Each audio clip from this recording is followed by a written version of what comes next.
everybody. Many of you guys have reached out asking if I would be willing to offer a training in IFS therapy.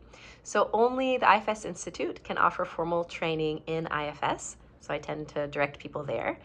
That being said, their core training can take years to get into. So I decided this summer to offer a 3-month weekly, actually we'll be meeting twice a week, training group that covers the basics of the model and specifically looks at how we can use parts work and IFS techniques to support memory consolidation. So we'll be leaning into some theory and science that isn't typically taught alongside IFS.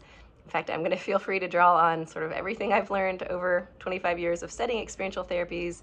We'll just lean strongly into IFS as sort of the foundation and explore how we can achieve memory consolidation through parts work. So I feel pretty confident in laying out the foundations of the model, but there may be questions you guys bring that would be better answered by one of the core trainers. So that's why I asked my friend Paul Ginter if he'd be willing to come once a month or so to answer questions that we as a group have collected. He's one of the senior trainers at the IFS Institute.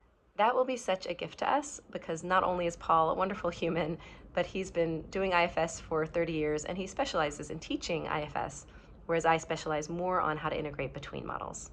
Which, by the way, I do have my core training, which is a 6-month training that integrates IFS and ADP and coherence therapy. I'll link to more information about both groups below, as well as how to sign up for either or both. Thanks.